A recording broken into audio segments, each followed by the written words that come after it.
नमामि धन्वन् एवं सुरासुरै वन्दितपादपद्मं लोके जरामृत्युनाशं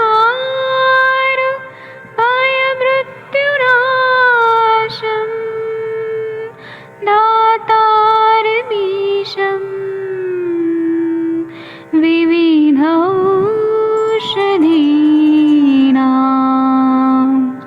शङ्खं चक्रं जलौकां दधतं मृतघटं चारुतोर्भिश्चतुर्भिः सूक्ष्मस्वच्छादिरुद्यं शुकपरिविलसन् मौलिमं भोजनेत्रम् धन्वन्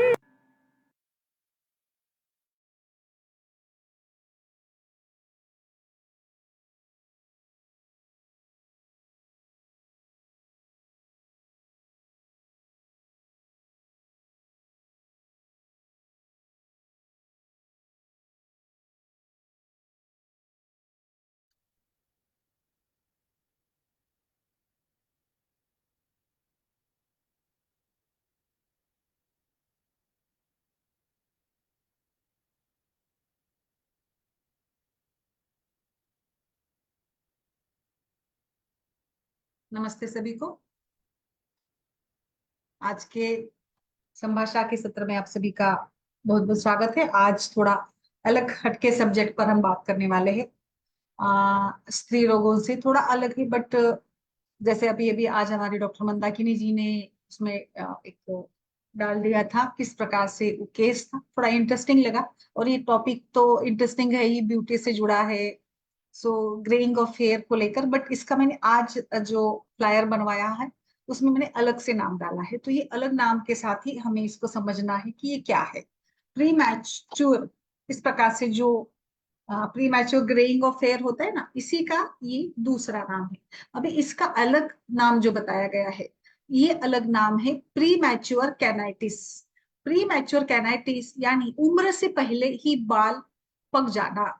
आज हम लोग देखते हैं कि काफी मात्रा में जो हमारे पास पेशेंट्स आते हैं, रुग्ण आते हैं, तो इसमें जो कम उम्र के बच्चे, लड़के लड़कियां हैं, वो खासकर आने लगे हैं। 17-18 साल, 20 साल, 22 साल, 25 साल। और मैंने एक ऑब्जर्व भी किया कि आईटी सेक्टर से और थोड़े से हाई प्रोफेशनल और इंटेलेक्चुअल जो काम करने वाले हैं, पढ़ाई करने वाले हैं, वो बच्चों में ये थोड़ा सा ज्यादा प्रमाण हमें मिलता है। प्री मैच्योर कैनाइटिस ये एक ऐसी कंडीशन है जहां पर 20 साल से कम उम्र में ही बाल पकना शुरू हो जाता है। कभी कभी आजकल के जमाने में जैसे बहुत ही ज्यादा लाइफस्टाइल प्रभावित है, इसके ऊपर तो मैं बात ही नहीं करूंगी क्योंकि ये मतलब बोलने के लिए भी कुछ इसमें बचाने इतना ये यूज टू हो गया है। सो ये अलग अलग एनवायरमेंटल फैक्टर्स के कारण, जेनेटिकल भी इसमें कुछ कारण होता है, और इस प्रकार से ये डिसीज या premature greying of hair ये एक रिवर्सिबल डिसीज के रूप में, एंड रिवर्सिबल हाइपोपिगमेंटेशन जो बालों का होता है, जिसके लिए हमें पता है ना कि बालों का जो कलर है, काला कलर जो होना चाहिए, ये एक मेलानिन नाम के पिगमेंट के कारण होता है। और हमारे बालों की भी, जैसे हमारे शरीर की ऋतु के अनुसार अलग अलग अवस्थाएं होती है, वैसे भी हमारी बालों की भी अलग अलग अवस्थाएं होती है। इन अवस्थाओं के चलते कुछ अवस्था में नए बाल आते हैं, फिर वो मतलब उस प्रकार से उनका थोड़ा सा फॉलिंग भी रहता है, फिर नया रिजनरेशन होता रहता है। सो ह्यूमन हेयर फॉलिकल में जो मेलानिन पाया जाता है वो दो प्रकार का होता है, इम्यूमेलानिन एंड फ्यूमेलानिन। और ये जो अलग, बट फिर भी वैसे काला कलर तो ये कहने की बात है, बट हर व्यक्ति के बाल शुरुआती दिनों से काले नहीं होते हैं। तो अलग अलग कलर बताए गए हैं। जैसे हम लोग पित्त प्रकृति की बात करेंगे तो पित्त प्रकृति में हमेशा भूरे रंग होते हैं। कफ प्रकृति के बाल बहुत सुंदर और घन नील केश, ऐसे उनके बारे में वर्णन किया है। वात प्रकृति के केस हमेशा लाइक रूखे सूखे टूटे हुए और स्प्लिट एंड्स ना, बेजान से बाल, ऐसे एडवर्टाइजमेंट आती है ना, उस टाइप के बाल वात प्रकृति के होते हैं। तो ये हम दोष प्रकृति के हिसाब से भी समझते हैं। जब बाल उम्र से पहले पकना शुरू होता है, यानी बाल पकना, पक क्यों गए, यानी कलर परिवर्तन, कलर देना। हमने कल ही देखा, नाड़ी की क्लास में भी देखा था माधुरी, नरेश जी, कि किस प्रकार से पित्त दोष के 5 प्रकार है। रंजक पित्त, जो रंजन का कार्य करता है, इसी के लेवल से अगर विचार करेंगे तो बाल पक रहा है, बाल पक रहा है। दो देर आर अदर फैक्टर्स, जो भी आप समझिए, इसमें मानो हजार कारण हो सकते हैं, जेनेटिक, एनवायरमेंटल, और स्टेम सेल, मेलानोसाइट वगैरह वगैरह, बहुत सारी बातें होती है। मॉलिक्यूलर लेवल पर भी चेंजेस होते हैं। अगर हम थोड़ा बायोकेमिस्ट्रिकल व्यू से देखेंगे ना, तो ये बहुत ही अद्भुत सा, अलग सा जो ये बालों के को लेकर हमारी फिजियोलॉजिकल चेंजेस होते हैं, वो सारा उसमें आ ही जाता है। इटोपैथोजेनेसिस ऑफ ग्रेइंग, आप देख, जो भी कारण है, बट इन सभी के साथ तो हमें ये मानना ही पड़ेगा, आयुर्वेद ये बताता है कि ये बाल पकना, ये पित्त प्रकोप है। अभी अभी एक मतलब 18 साल का ही लड़का था, वो भी इसी कारण लेकर आया था कि बाल कर रहे हैं, बस उसमें ऐसे था, ये भी वही टाइप का लक्षण मुझे मिला मिला फिर हमने उनको वही उसको वही बताया कि आप पित्त को बढ़ने मत दीजिएगा।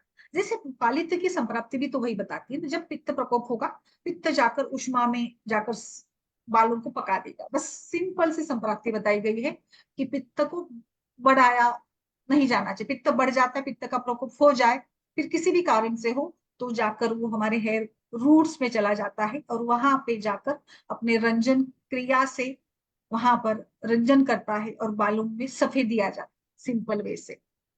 और इसको इसको लेकर काफी ब्यूटी इंडस्ट्री, आयुर्वेद इंडस्ट्री में आज बालों को लेकर ब्यूटी की तरफ से बहुत सारे बदलाव आ रहे हैं, बहुत सारी रिसर्चेस हो रहे हैं, बहुत सारी मेडिसिन, तेल। आप यूट्यूब खोलिए, फेसबुक खोलिए, इंस्टाग्राम खोलिए, हजार प्रकार के एडवर्टाइजमेंट जो दावा करते हैं कि ग्रेइंग ऑफ हेयर स्टॉप होगा, बाल पकना बंद हो जाएगी, बाल झड़ना बंद हो जाएगी।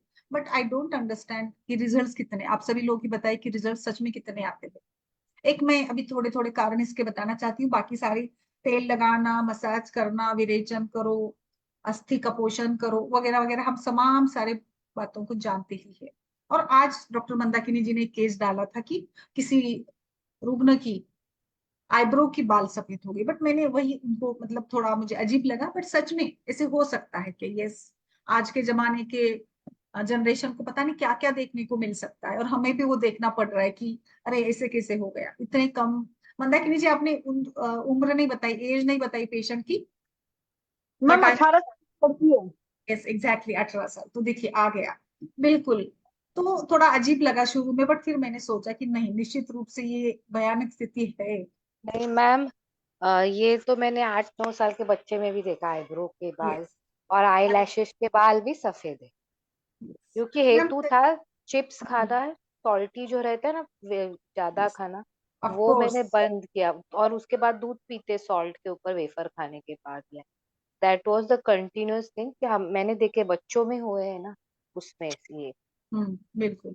मैं बात कर रही थी ना कि उस बारे में तो बात करना भी अभी ऐसे लगता है कि बात तो क्या करें हम लोग, इतना मतलब वो विषय ये हो गया है ना कि कुछ फायदा ही नहीं होता है, हम उसको रोक ही नहीं पा रहे, कंटिन्यूअसली वो चलता ही जा रहा है। तो ये आईब्रोज के बाल पकना कहीं ना कहीं मैम, ये एटो इम्यून टाइप के भी कुछ कारण, डिसीज के कारण हो सकता है क्या, क्या हो सकता है बताइए। कुछ जेनेटिकल इन्वॉल्वमेंट भी है, बिकॉज मैंने ऑब्जर्व ये भी किया है कि इन रुग्णों में, ऐसे केसेस में ना, मतलब 50% लोगों में तो निश्चित रूप से एनीमिया होता है, पर्निशियस एनीमिया, और ऐसे भी देखा जाता है। और एक और ये भी कारण मिलता है ना, vitamin B12 deficiency, vitamin D deficiency, B12, vitamin D and calcium deficiency काफी ज्यादा मात्रा में देखी जाती है। एक स्टडी भी वही बताती है कि इस प्रकार से डिफिशियंसी होना ही है। So what is exactly mean by canities? The pale yellow colour keratin का जो अपीयर होना चाहिए, ये व्हाइट बन जाता है, और लाइट के कारण, अभी हम लोग इसको उष्णता समझे, प्रकाश समझे, तेज महाभूत समझे, और इस प्रकार से ये ग्रे हेयर बन जाते हैं। ग्रे हेयर थोड़े से लाइक स्टिफ भी होते हैं, हार्ड भी होते हैं, कंपेरेटिवली डार्कर हेयर के अगर तुलना में देखा जाए तो। और इनका जो, ये भी मैंने ऑब्जर्व किया, नोटिस आप भी करते होंगे कि जो ग्रोथ का रेट है ना, बढ़ने का जो रेट है, it is high then the normal hair. So significantly great, मतलब ज्यादा है।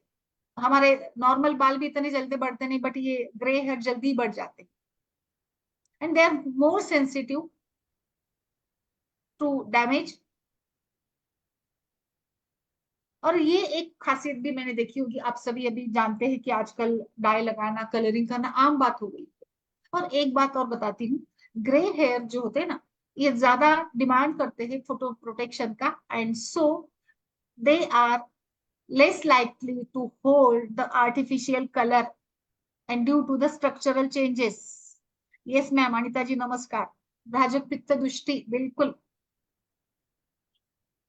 और बिल्कुल, मतलब ये चैलेंजिंग हो गया, आई थिंक पूरी हेयर इंडस्ट्री के लिए बड़ा चैलेंज बन चुका है आज की, कैसे इसको हम हैंडल करें।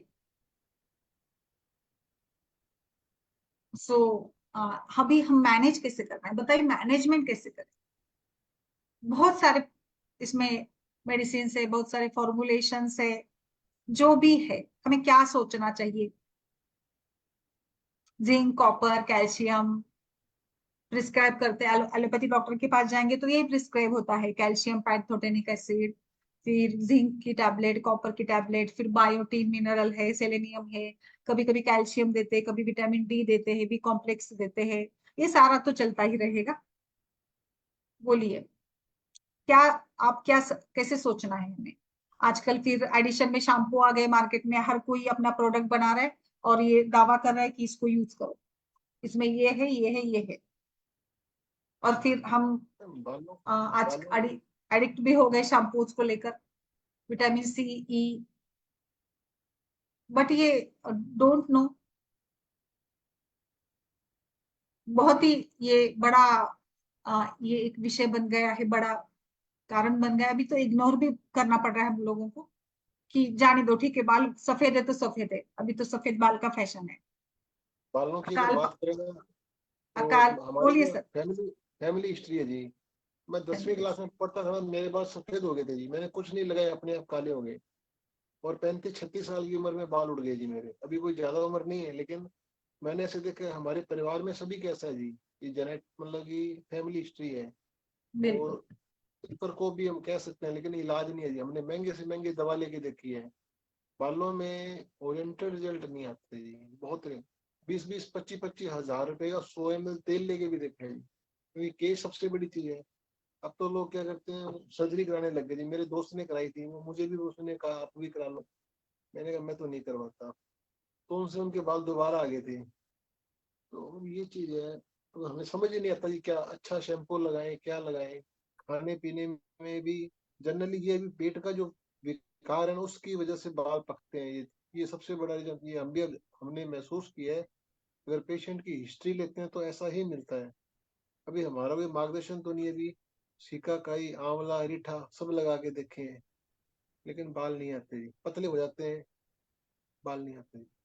ऐसा कोई फार्मूला है आयुर्वेदिक तो अपन यूज कर सकते हैं। अभी मैंने पंचकर्मा में डॉक्टर साहब ने बताया था, तो मेरा मन है कि मैं वो फार्मूला करूं, आंवला और वो अपनी क्या वो छाछ वाला, 21 दिन का है यस। मेरा, उसका प्लान है जी, वो करेंगे।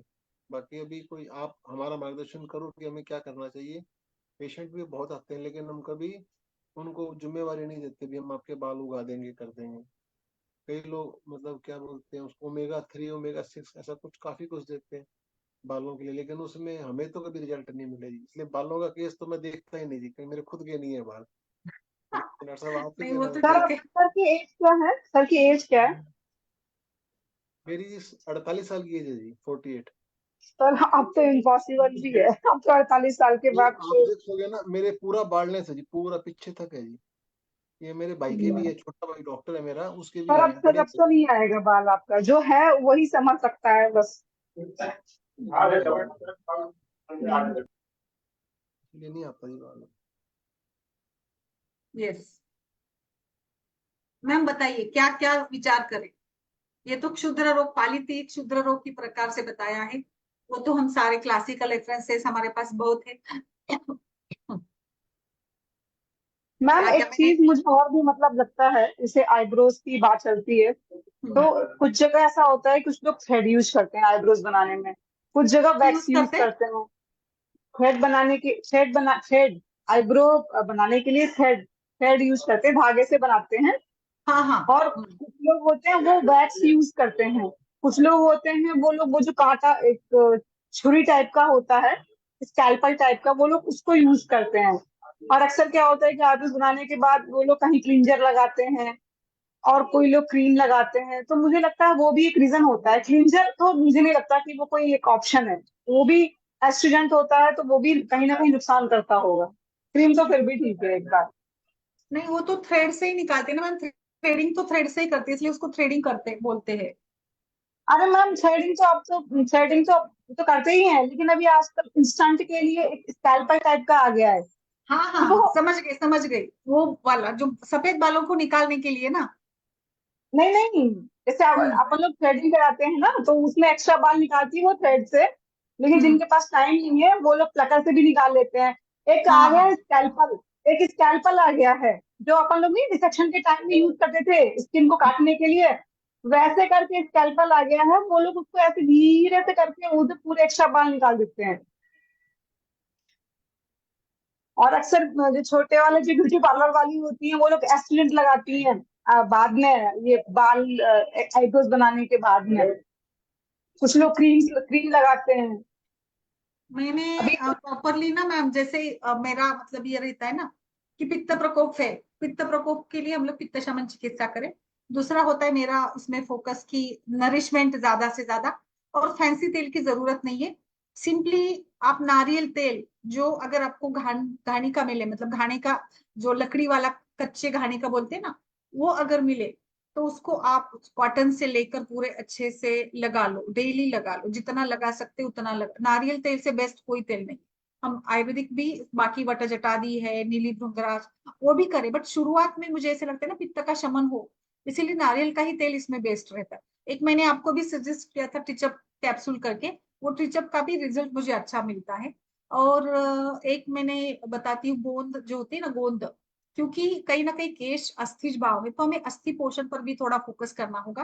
आप अस्थि पोषक पट्टी भी दे सकते हैं। मैं गोंद को घी में थोड़ा सा ये करके भून कर, बहुत कम मात्रा में, मतलब पाव चम्मच, आधा चम्मच से ज्यादा नहीं, क्योंकि उसको पचाना भी ठीक से नहीं हो पाता है। क्योंकि गोंद वैसे भी अगर दिखने में तो वो ऐसे दिखती है, बट पचाने के लिए भी प्रॉब्लमेटिक होती है। जैसे लड्डू वगैरह में डालते तो कम मात्रा में डालते, तो उस हिसाब से वो हमें बताना होता है, वो डाल देते हैं हम।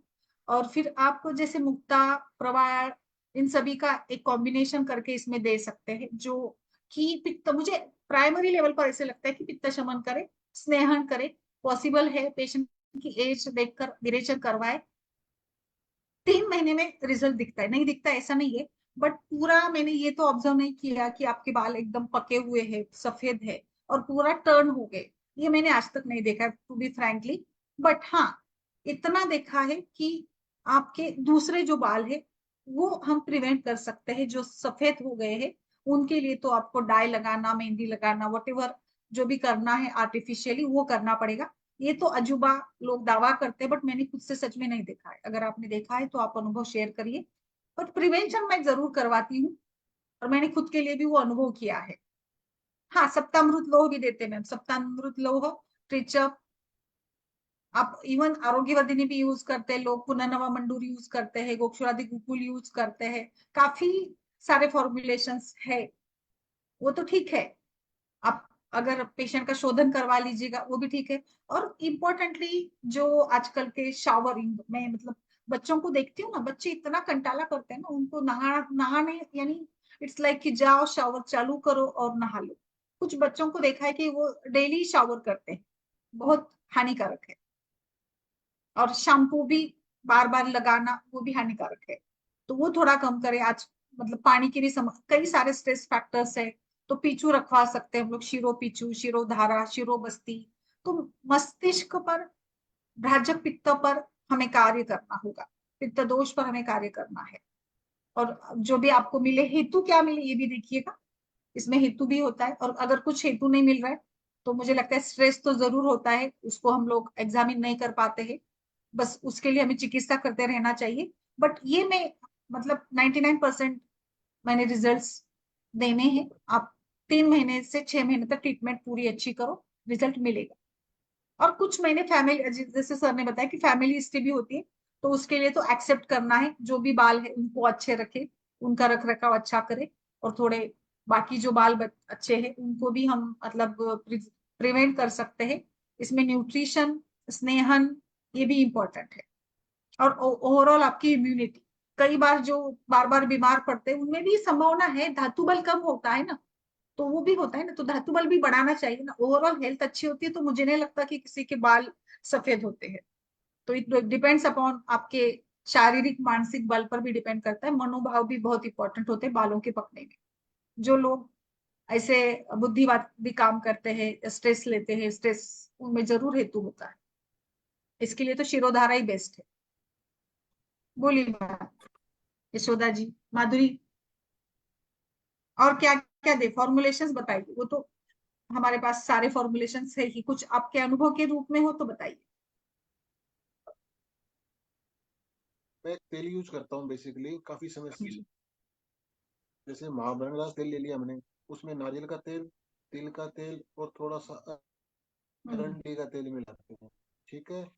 एक मुझे वैद्य मिले थे, वो हाथी दांत का चूरा है ना, वो डालते हैं, वो मिलता नहीं जल्दी से, वो अच्छा आता है। अच्छा, इसके अलावा अपने ये एलोवेरा होता है ना जेल, एक हमारे वैद्य मित्र वो बनाते हैं, वो करीब करीब 1 लाख रुपए का ट्रीटमेंट है जी। मैंने लेके देखा है जी, कोई फर्क नहीं पड़ा उससे भी। मतलब एक बोतल 10 से 12 हजार रुपए की कॉस्ट करती है, बाल उससे भी नहीं है, पर वो दावा करते हैं। तो मैंने कहीं समझा, वो कहते हैं जी बालों के चक्करों में मत पड़ो, आप पेशेंट को ठीक करो, बाल है नहीं है। तो उसके बाद हमने ध्यान नहीं दिया। ये कुछ एक चीजें हैं जो मैं प्रैक्टिस में यूज करता हूँ। मेरे पास जैसे कोई लेडीज पेशेंट आते हैं, उनको मैंने ऑयल बना के दिया है। हम मात्र 300 रुपए में शीशी देते हैं 100 ml की बना के, और वो 4 से 5 बार लगती है, और उनको काफी अच्छा रिजल्ट मिला है जी उनका। आप भी कर सकते हो, फार्मुलेशन में शेयर कर दूंगा।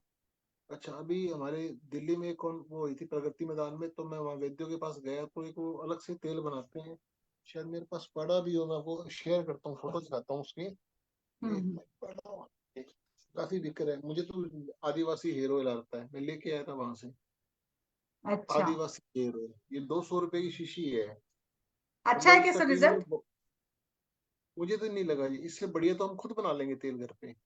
सर मैंने एक सच में चीज बताऊं देखी क्या, है। घर में बनाइए आप ना, जो जासवंद होते हैं ना, हम लोग क्या बोलते हैं आप हिंदी में बताने, जासवंद होता हाँ है जी, ना जो तेल में तो उसके फूल लेकर ना आप घर में नारियल और ये डालकर ना, त्रिफला, थोड़ा मंडूर भस्म डाले, वो सारा डालकर ना घर में बहुत अच्छा तेल बनता है। सच में घर में अच्छा तेल बनता है। मैंने आयुर्वेदिक में चीज नोट की है, जो फॉर्मुलेशन घर पे बनाते हैं ना दवा का, उसका रिजल्ट बाजार की दवा से बहुत अच्छा आता है। बाजार की आता है। मेडिसिन नहीं काम करती। कुछ चीजें जैसे मैं बनाता हूँ, मेरे प्रैक्टिस में मेरे को जैसे उसी से 4 चांद लगे हैं जी। ऑयल हो यस। गया। मैं नस्से थोड़ा के बहुत अच्छा काम जानता हूँ जी, नस्से पे कभी क्लास लीजिएगा, ऐसी सी बातें नस्से मैंने मैंने डाला सीखी है, है। नस से भी बहुत काम करता है, नस से बालों के लिए बहुत ना अच्छा तो है। बहुत ही अच्छा काम करता है। और क्या होता है ना, इस पित्त प्रकोप है, तो हम गाय के घी या सिंपल पित्त शमन वाले घी का उपयोग करेंगे ना, और ज्यादा बेनिफिशियल होता है। बिल्कुल। और नस्से में त्रिफला काढ़े से भी बाल धोने को लगाते हैं ना, तो भी बहुत अच्छा फर्क पड़ता है। सिंपल है। और मैम आपने उसमें क्या मिला है तो आपको, मंदाकिनी जी,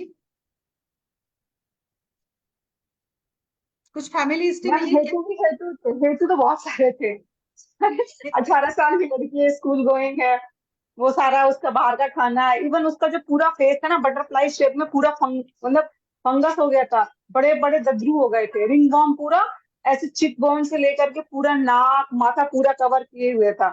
वो ठीक हुआ धीरे धीरे, तो वो दिखाई तो वो ठीक हो गया थोड़ा उसका, तो उसको थोड़ा कॉन्फिडेंस आ गया मेरे ऊपर, तो वो भी इसके लिए बोली। तो मैंने उसका और नमकीन बहुत ज्यादा खाती थी, वो भी वो नमकीन बंद कराया है। बोल रही ना, वो तो मतलब हर घर में है, तो इसको तो हम लोग अवॉइड ही एक नहीं कर एक पा रहे। क्रीम आती है, मोमेटासोन की एक क्रीम आती है, स्किन लाइट क्रीम, वो लगा रही थी, तो वो मैंने बंद कराया।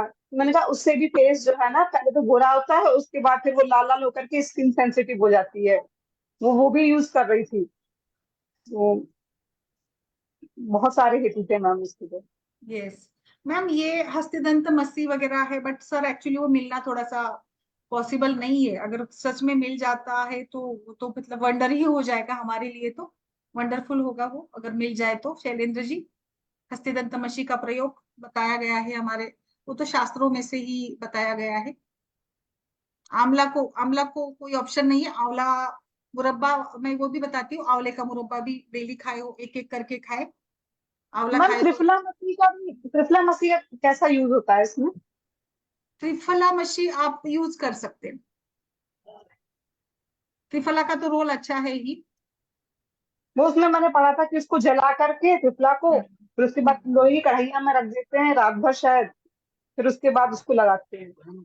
ये त्रिफला मसीह जख्म पे बड़ा अच्छा काम करता है, प्रैक्टिकली यूज करके देखिएगा। जख्म होते हैं ना किसी के, जल जाए, वहां पर बड़ा अच्छा काम करता है त्रिफला। त्रिफला तो को उसमें जला क्या के मिलाते हैं उसमें? केवल कुछ नहीं त्रिफला बनाते, पानी के साथ में, घी भी नहीं नहीं नहीं, मिलाते? त्रिफले का चूर्ण को जला के ही बनाते हैं जी उसको, वो बहुत अच्छा काम करता है। मैडम प्रैक्टिकली जी इसको ना जलाकर ही बनाते हैं।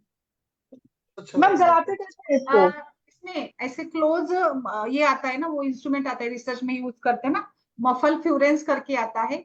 तो उसमें उसको क्लोजली जलाते हैं 30 डिग्री से 40-50 डिग्री सेल्सियस तक हाई टेम्परेचर पर कंटिन्यूअसली उसको रखते हैं, और फिर ये बन जाती है। मैम घर में कुछ जब अभी थोड़ा सा ये अगर बनाना हो तो घर में कैसे जलाएंगे? अच्छा, तवे पे भून भून कर सकते हैं मैम, बट वो ना क्लोज मतलब हो, उसको ढक कर रख कर बनाइएगा। फिर थोड़ा सा बनाकर देखिएगा, जस्ट एक लाइक 10-15 ग्राम का छोटा सा बनाकर देखिएगा।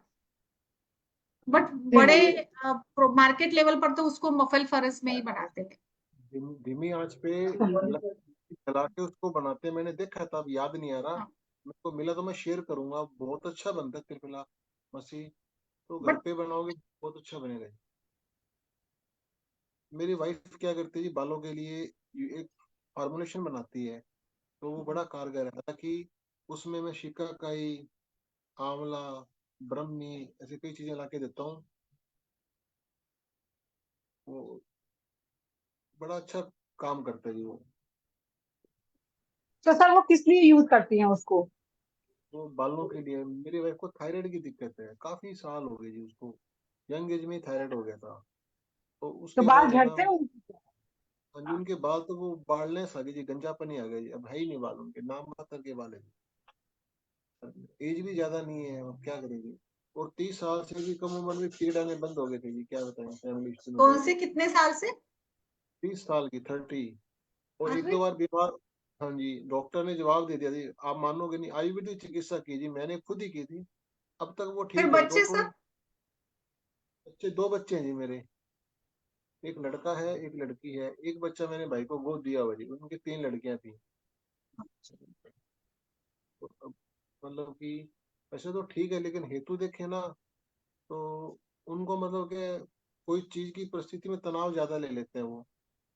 अब थायराइड का मैंने उनको बताया था, बच्चा पाउडर अगर सुबह सुबह 2 ग्राम ले ना तो थायराइड ठीक हो जाता है। मेरे पास एक महिला पेशेंट आती थी, अपने आयुष दर्पण की क्लास लगी थी, उसमें बच्चा पाउडर, एक साठे की जड़, दो, एक पुनर्नरवा, ये तीनों का कॉम्बिनेशन बना के देते हो ना, तो बहुत अच्छा फार्मूला है ये। मैंने कई पेशेंट पे देखा है, मतलब 25-25 थायराइड था, टीएसएच उनका बिल्कुल नॉर्मल आ गया उनका 6 महीने के ये अंदर। साथी की जड़ क्या है सर? ये इसको बोलते हैं, साठे या पुनर्नरवा को बोलते हैं जी। मेरे पास लिखा किसकी? पड़ा फार्मूला, मैं फार्मूला आपको शेयर कर दूंगा। डॉक्टर अपने है ना अरविंद पाठक ने बताया था वो, मेरे पास मैंने क्या डायरी बोला लगा था, रखी क्या था, क्या था? है। ये वसा चूर्ण, साथी की जड़। 60 की जरूरत होती है, उसमें नहीं पुनर्नरवा। मैम, वो पुनर्नवा, वचा और जंगली प्याज के जो गूगल उसके साथ वो हाँ खाने का है। हाँ, उसमें गिलोय का और पाउडर आ एक गया है पीछे, ड्रग, कंफर्म है। वो 3 ही गिलोय का ड्रग है उसको। गिलोय का पाउडर, गिलोय का पाउडर था, 3 चीजें थी, 33% यूज करो, आप करके देखिएगा, बहुत अच्छा रिजल्ट है। मैं क्या करता हूँ, जितनी भी अपनी क्लासें लगती है ना ऑनलाइन, मैंने सबके नोट्स बना रखे हैं, मैंने डायरी लगा रखी है। बेसिकली मैं लिखता भी हूँ ना एज ए राइटर, मैंने एक दो मेरी बुक लिख चल रही है, मैं प्रयास लिख रहा हूँ, एक प्रयास मेरी वेरी किताब। नाइस। मेरे को अच्छा लगता है, मैं हर चीज के नोट्स बनाता हूँ जी। जैसे आज भी नोट्स बनाए हैं ये मैंने, फिर इनको पक्का बनाऊंगा, बाद में लिख के रखता हूँ, बहुत काम आते हैं हमारा जी। जो होमवर्क था, होमवर्क किया कि नहीं आपने नाड़ी का? मैं तो रोज ही करता हूँ, अभी कल क्या क्लास लगा नहीं पाया, बहुत कोशिश की अच्छा, कल कि वाला, मैंने। अच्छा अच्छा, ठीक है, कोई बात नहीं, कोई बात नहीं, ठीक है, कोई बात नहीं। और मैम मंदाकिनी, आपके वो जो मतलब केस में ना, सच में आप थोड़ा वर्कआउट करिए, मूल इस पे जाकर थोड़ा सा काम करिएगा, हो जाएगा। एटलीस्ट आगे के जो भी ये है ना कन्वर्जन होना ग्रेइंग, वो कम हो जाएगा निश्चित रूप सीढ़ी बूढ़ी का से। सब यूज करते ग्रेइंग हाँ, के लिए क्या काली तो मिट्टी। सस्ता गोरख डायरेक्ट दूध ले आया नाड़ी से भी मालूम चल जाता है, यार। नाड़ी में हाँ, कौन है, बोला 9 महीने चलेगा। मैं ठीक है यार। हाइपर है, हाइपो है। कितने को मिला? 100 रुपया का संपदा 6। जी, आपके बालों का राज बताइए, आपके काले घने लंबे बालों का राज बताइए डॉक्टर संपदा। नहीं मैडम, लंबे नहीं है, लेकिन है। लेकिन ग्रेइंग प्रॉब्लम है एक्चुअल। नहीं ऐसा तो कभी लगा नहीं ग्रेइंग वाला। यशोदा दी आप बताइए। सभी बताइए सीक्रेट क्या है। यशोदा, डॉक्टर यशोदा नमस्ते मैम। नमस्ते। आप क्या सजेस्ट करेंगी पेशेंट्स को। व्हाइट के लिए कुछ नहीं मैम, ऐसा मतलब उसमें रिजल्ट ही नहीं आते, मतलब ऐसा है लॉन्ग टर्म। हाँ, पहले लॉन्ग टर्म।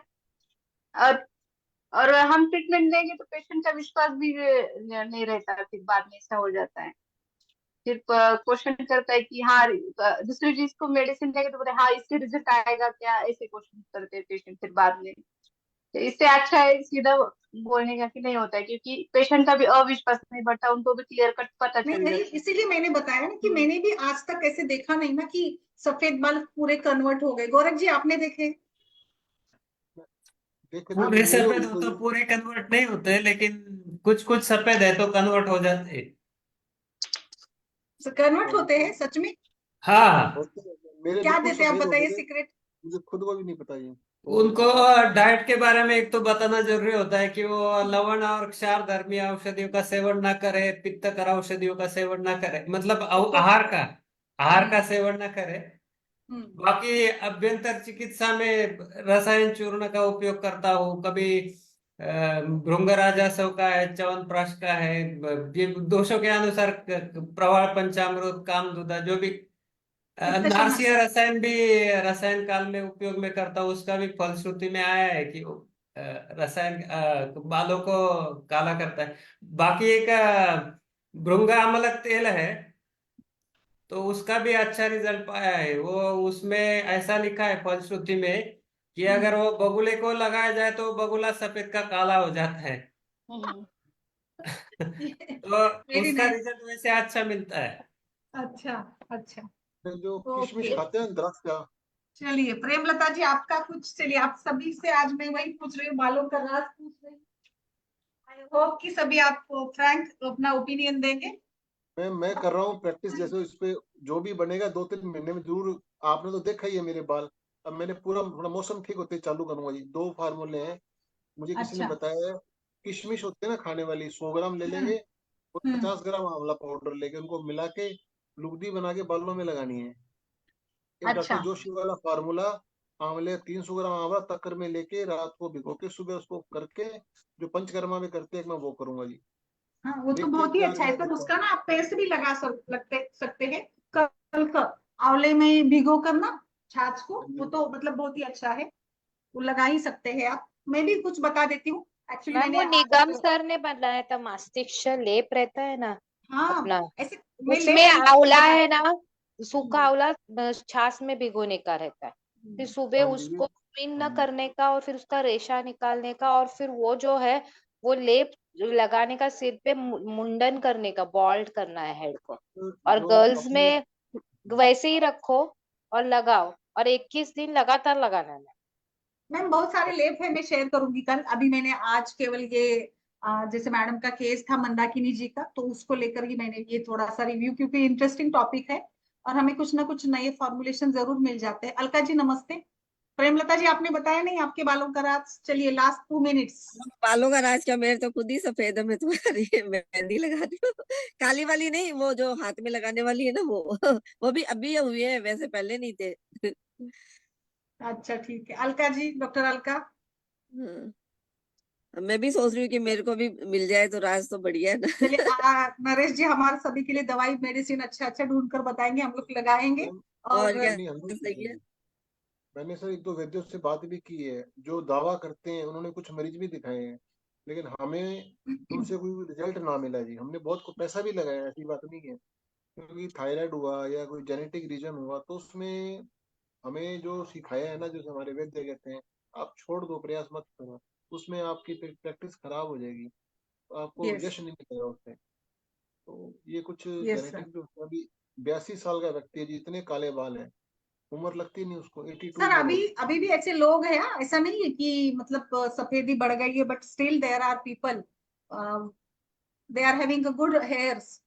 काफी पुराने ऐसे लोग हैं जिनके बाल सच में अच्छे हैं, काले हैं, और हम उनके सामने फीके पड़ जाते हैं। ऐसा नहीं है कि हमारे जो पुराने मतलब हमारी दादी नानी जो चाचा चाची जो लोग हैं ना, उनमें काफी अच्छे से उनके बाल है, इवन उनकी स्किन भी अच्छी है। अभी ये नए जनरेशन में ये समस्या बढ़ गई है ना। आंवला हाँ जी कक्कर भैया। वाला लेप बहुत अच्छा रिजल्ट देते हैं। Okay, yes. फिर लोकल एप्लीकेशन, चलिए। तो ये मैंने जस्ट देखा कि बच्चों में किस प्रकार से ग्रेइंग ऑफ हेयर का ज्यादा प्रचलन बढ़ रहा है। चलिए आगे बढ़ते हैं, आगे हम नाड़ी का क्लास स्टार्ट करते हैं। एंड सभी को नमस्कार। आई होप कि आपने file level of pulse diagnosis बहुत आज, कॉन्ग्रेचुलेशन डॉक्टर माधुरी, आपने तो बहुत कम समय में ग्रास्प कर लिया नाड़ी को, और अच्छा आपने उसको, ये गोरख सर आपने नहीं डाला, मैं आपसे आप एक्सपेक्ट कर रही थी क्योंकि आप मैम इंटरेस्टेड है। मैंने सिर्फ ट्राई किया, पता नहीं वो बराबर है कि नहीं मैम। मैंने सिर्फ आपने कल का वीडियो भेजा वो देखा, मैं तो अटेंड भी नहीं किया था मैम। वही वही मुझे वही, बहुत इसलिए करना, मुझे अच्छा लगा कि आपने एकदम जल्दी, आप ब्रिलियंट स्टूडेंट हो। मैं उसको देखा है, जरा देखा 2 बार अच्छे से, फिर उसको ये किया, नहीं फिर अच्छा मैंने। लगा, नहीं हाँ, देखिए यही तो, आपने प्रयास किया, ये भी अच्छा है। प्रयास तो करना चाहिए, प्रयास के बिना तो ऐसे ही आप सीखेंगे नहीं ना। बोलिए गोरख सर। मैंने मेरी ओपीडी में ये जो प्रेगनेंसी में नाड़ी देखी जाती है, तो उसका बहुत बढ़िया उदाहरण देता हूँ। उसका मेंसेस मतलब चुपके सिर्फ 3 दिन ही हुए थे, हाँ तो उसने बोला उसको रुल्लास है, कुछ ऐसे प्रेगनेंसी रही हो, ऐसे लक्षण है। तो मैंने उसके राइट वाली कनिष्ठिका अंगुली की नाड़ी देखी तो तुरंत प्रोमिनेंट लग गई। तो अच्छा ये तो अच्छा। मेरा पहली बार का अनुभव था। तो फिर लेफ्ट में भी देखे, सोचा ऐसे करके लेफ्ट में देखी तो उधर नहीं लगी। तो हम्म। फिर मैंने सोचा दूसरे को बुला के देखते हैं कि उनको भी ऐसी लगती है। तो हम्म। मेरी पत्नी को मैंने बुलाया, बोला इसकी कनिष्ठिका अंगुली की नाड़ी देख ले, तो उसको भी बिल्कुल प्रोमिनेंट लग गई। तो मेरे को बहुत खुशी हो गई कि चलो ये अपन जो शास्त्र पढ़ रहे हैं तो इधर प्रैक्टिकली मतलब सोनोग्राफी वाले भी इस समय में प्रेगनेंसी है कि नहीं डिटेक्ट नहीं कर सकते, लेकिन अपने को तुरंत लक्षण से नाड़ी देख के इतना, और राइट साइड में प्रोमिनेंट लगी है तो उसको थोड़ी लड़का ही खिसकी होगा वाली ऐसा भी। लगी क्या, खिसकी वाली लगी आपको, जो ग्रंथों में बताया ना खिसकती वाली लगती है नाड़ी करके, जी, नाड़ी खिसकी हुई लगी, कैसी लगी आपको गर्भिणी की नाड़ी? इसकी बिल्कुल प्रोमिनेंट लगी है एकदम, ऐसे तो लगती नहीं कनिष्ठिका में। सर एक्चुअली वही तो, ये ना गर्भिणी वाली जो नाड़ी है ना, एक्चुअली आचार्य वही बताते हैं कि वो वात के जैसे बनती है। मैं आगे पढ़ाने हाँ, वाली हूँ, हाँ। आगे पढ़ाने वाली हूँ मैं, बट अभी जैसे आपने बात निकाली तो इसीलिए मैंने बताया। बट ये बताइए, आपने जो हमने कल डिस्कस किया था, तो वो एग्जाम्पल्स के बारे में बताइए, वो क्या किया आपने? तो मैंने मेरे दो स्टाफ के, क्योंकि ओपीडी के टाइम में ये सब इतना एनालिसिस करना संभव नहीं रहता। हाँ तो स्टाफ जब ओपीडी खत्म हो गई तो स्टाफ के बुला के उनकी नाड़ियों अलग अलग लेवल पे देखने की कोशिश की है। तो हाँ। इसमें मुझको कुछ संदेह हुए कि प्रेशर कौन से स्तर में कितना देना है, तो वही मैं इधर ही आपसे क्लियर करवाऊंगा। यस यस यस, वो तो होगा, वो तो आज हम लोग उसको रिवाइज करेंगे। बट जैसे मैम हाँ बोलिए। शिल्पा, मुझे है ना वो सारा सुपरफिशियल जो है ना, 2 पहले रहते हैं ना, फर्स्ट हम्म। एकदम देखो हम्म। आपने बोला, और फिर बाद में आपने बोला बटरफ्लाई की तरह हल्का रखना है हाँ सुपरफिशियल, हाँ। वो जरा समझ नहीं आता है। प्रिकिंग बोले आप, तो फिर उधर क्या समझे, वात ही समझेगे ना, वो वात है फुल वार्म, आपने जो हम्म। लिखा था उसको इंटरप्रेट कैसे करेगी फिर। यस यस, बताती हूँ सारा बताती हूँ, और कुछ इसमें डाउट से बताइए। आज रिवीजन करेंगे और फिर लास्ट में मैं प्रदर की नाड़ी बताने वाली हूँ। तो ये मैडम ने डाला हुआ था, उसको मैं ये कर रही हूँ। जो पहला एक्सरसाइज डाला हुआ था उसमें उन्होंने वात सुपरफिशियल वात सेकेंड लेवल पर भी, प्रकृति वात पित्तश लगी, सबदोषा व्यान, अच्छा फिर पाचक पित्त लगा, श्लेषक कफ लगा, धातु अस्थि लगा, एंड अस्थिगत वात विकृति। यस मैम, ये बिल्कुल आपने मतलब अच्छे से ये किया है, ट्राई किया है। और इसमें किसी ने किया है कल वाला एक्सरसाइज? थोड़ा सर बहुत ही आपने, किया है। हाँ बोलिए मैम, बोलिए बोलिए। हाँ, थोड़ा बहुत ही किया है। बात वाली जो प्रेशर से करा ना, तो फिर वो मंद मंद नजर, जैसे पहले एक बार आपने पूछा था जब मैंने कहा प्रिकिंग जैसा लग रहा है, फिर बाद में वो किया तो उसमें बिल्कुल जैसे डीप किया ना, तो बिल्कुल हल्का हल्का लगा बात वाली नाड़ी। ठीक है, चलिए, ओके, ठीक है मैम, चलिए आगे बढ़ते हैं। आगे अभी आपके सारे सवालों का जवाब मैं देने का यहाँ पे प्रयास करती हूँ। चलिए अभी हम फर्स्ट लेवल पर आते हैं। ओके, आपको मैं वही एक चार्ट बनाने वाली थी बट रह गया क्योंकि टाइम नहीं मिला मुझे। मैं एक चार्ट शेयर करूंगी कल आपको, जिसमें आपको क्लियर हो जाएगा कि कौन से लेयर पर कौन कितना प्रेशर डालना है। ठीक है मैम, इस बात की, इस लेवल की आप बात कर रही थी ना? ठीक है, तो फर्स्ट लेवल मैम देखिए, ये क्या है? It is immediate expression. इसमें हमें जो आप मैडम, आप नॉर्मली कितना प्रेशर देते हो बताइए? नॉर्मली नाड़ी देखने के लिए जितना दबाव देते, without efforts, without any more pressure, जो नॉर्मली आपके पास पेशेंट आता है तो आप कितने हल्के से, आप जोर से तो नहीं दबाएंगे, है ना? एक नॉर्मल प्रेशर एवरेज आपको देना होगा। लाइट ही होता है वो, मुझे पता है, हम इतना दबाव नहीं डालते हैं। तो इमीडिएटली आपको जो एक नॉर्मल प्रेशर के साथ आपने जो डालना है, it is for first level immediate expression के लिए आपको ये लगना है। क्लियर? हाँ, यस मैम।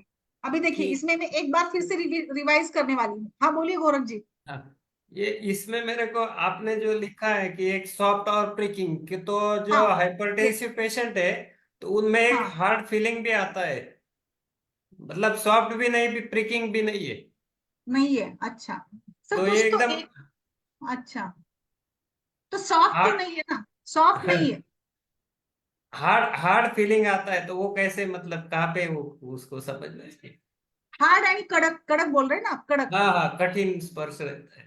तो कठिन यानी ठीक है। प्रिकिंग की समझना है मेरे इससे तो। अच्छा, हाँ, प्रिकिंग, हाँ यस, हाँ हाँ। यस, और प्रिकिंग की समझ। और मैम ये फुल वॉल्यूम को क्या समझे, नॉर्मल हाँ, मैं समझे बताने या? वाली हूँ। यस यस, मैं बता, देखिए अभी इसमें मैम हम, वो बोलिए। प्रिकिंग जो रहता है, प्रिकिंग और कठिन जो स्पर्श है ना, वो दोनों ही अलग रहते हैं स्पर्श वो मैम। एक्चुअली अलग रहते हैं मैम, बट अभी देखिए इस लेवल पर ना हमें दो प्रकार का ही ज्ञान होता है।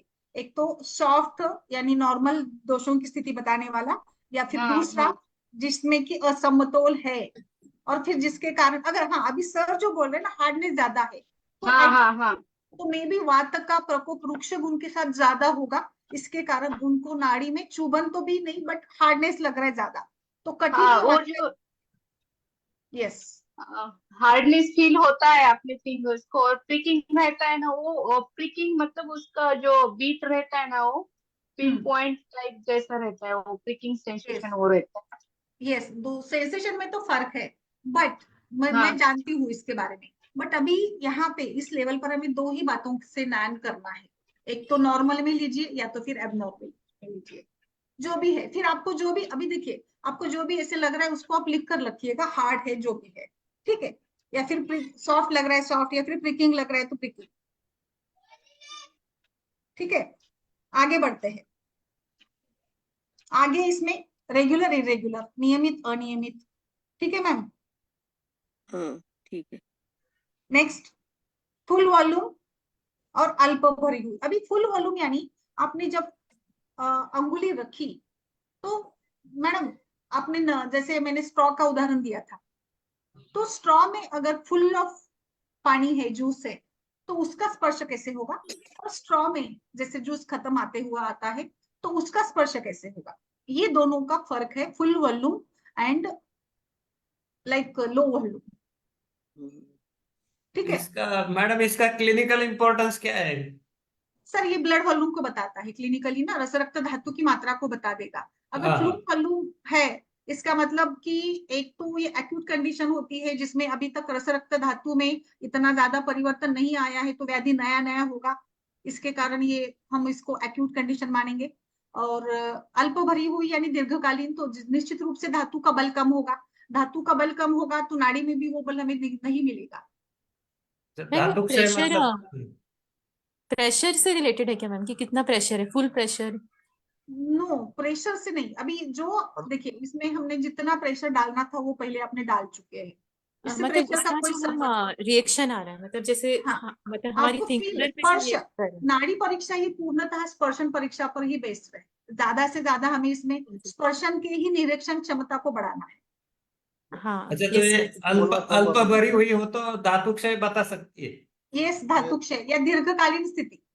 मैं एक अच्छा। चीज का प्रकाश डालना चाहूंगा नाड़ी के अंदर। हम्म, जैसे हम लोग नाड़ी देखते हैं ना, तो पहले मरीज के सामने वाले की उम्र का हम आइडिया लेते हैं। अगर वो 18-20 साल तक है तो ये मान के चलेंगे वो कफ प्रदान है शरीर उसका। और 17-18 से लेके 50 साल तक है तो पित्त प्रदान है। तो हमारे दिमाग में पिक्चर होनी चाहिए और किस समय हम क्या नाड़ी देख रहे हैं। ये मेरा प्रैक्टिकल एक्सपीरियंस है नाड़ी का। तो उससे बिल्कुल। बड़ी एक समीक्षा होती है। आज जैसे मैम आपने बताया, मैंने एक व्यक्ति की नाड़ी देखी थी, उसकी नाड़ी खाली खाली थी। मैंने कहा वात प्रधान शरीर है उसका, लगती ही चुभने लगी। तो मैंने उसकी हिस्ट्री ली तो वो हार्ट का मरीज निकला। तो हमें आइडिया तब लग गया मैं जी। बता रही हूँ ना आपको, मुझे एकदम आनंद इसीलिए लगा ना माधुरी जी ने इतने झट से। तो ये देखिए ना आप, मतलब इतना सहज, इसको हम लोग सहज नाड़ी परीक्षा भी बोलते हैं। कितना सरल तरीका है, कोई बहुत कॉम्प्लिकेशंस सरल है। नहीं है। और केवल आपको मैं आगे, मैं आज बनाने वाली हूँ डायग्राम चित्र उसका। तो जैसे मैंने सात धातु के बारे में पढ़ाया ना कल 5वें लेवल पर। तो वो धातु लेवल से भी, या आप सबदोषा लेवल से भी, हमें ऑर्गन के बारे में भी नॉलेज मिलता है। आप सिंपली देखिए ना, यहाँ पे प्राण है, तो प्राण के स्थान क्या है? प्राणो अत्र मूर्धगः उरः कंठचरो बुद्धि हृदयेन्द्रिय चित्त ध्रुक शिवन चौथु उद्गार। तो प्राण मस्तिष्क में है, मस्तिष्क, हृदय, फुफ्फुस, ये प्राण के क्षेत्र में आते हैं। तो ये ऑर्गन का भी हमें अंदाजा आता ही है ना, कि आपको नाड़ी में सॉफ्टनेस लगी तो ठीक है, आगे कोई प्रॉब्लम नहीं है। बट अगर नाड़ी में हार्डनेस लगा और इसके साथ आपको कहीं ना कहीं प्राण के स्थान पर नाड़ी में सबदोषा लेवल पर अगर स्पाइक मिल जाता है, अभी इसमें भी तीव्रता कितनी है वो भी देखना पड़ेगा। बहुत ही सॉफ्ट लो वाला है तो फिर नया सॉफ्ट कवर व्याधि है करना। क्या, दोषों दोषों की इन्वॉल्वमेंट इतनी ज्यादा नहीं है क्या? तो ये बहुत ही अध्ययन विषय है। इसमें बहुत ही ज्यादा ऑब्जर्वेशन, निरीक्षण, नंबर ऑफ पेशेंट, आप जितने वैरायटी से जितने पेशेंट्स देखेंगे ना, उतना ज्यादा आपका निरीक्षण क्षमता बढ़ेगी, उतने ज्यादा आपके पास रिजल्ट्स होंगे, आप उतना ज्यादा माहिर होते चले जाएंगे और फिर झट से आपको नाड़ी परीक्षा समझेगी। मैम, ठीक है। इसमें एक मैं बात ऐड करना चाहूंगा। जैसे अपने शब्दों लेवल पे नाड़ी देखते हैं ना, बहुत गहरी बात है। क्योंकि मुझे जैसे थोड़ा बहुत जो भी टूटा फूटा नाड़ी का आता है, लेकिन मुझे इतना पता है, कोई ऐसी बात बोलूं जो ऊपर से निकल जाए ना। जब भी अपन नाड़ी देखते हैं ना, नाड़ी का जो अपने को अनुभव हो गया वात पित्त कफ का, आप ध्यान से देखोगे ना शब्दों लेवल पे, धातु लेवल पे हम लोग चेक करते हैं 5वें लेवल पे, नाड़ी में स्पंदन आएगा। आप ये देखो पित्त का आ रहा है, वात का आ रहा है, कफ का आ रहा है। उस हिसाब से मरीज की चिकित्सा होती है। मैंने डिप्रेशन के मरीज बहुत देखे हैं, नाड़ी देखते ही मुझे मालूम चल जाता है डिप्रेशन है मरीज में। वो क्यों चलता है? उनके वात का है ना, या तो उन्हें बिल्कुल पता ही नहीं चलेगा यंग उम्र में नाड़ी का। जब नहीं आता तो हम उसको कई बार क्या होता है, दूध में है ना थोड़ी सी त्रिकुटु चूर्ण या अपने क्या बोलते हैं ये पीपली खिलाते हैं। फिर नाड़ी का स्पंदन आता है, कुरपर मरम से हम क्या करते हैं उसको स्टिमुलेट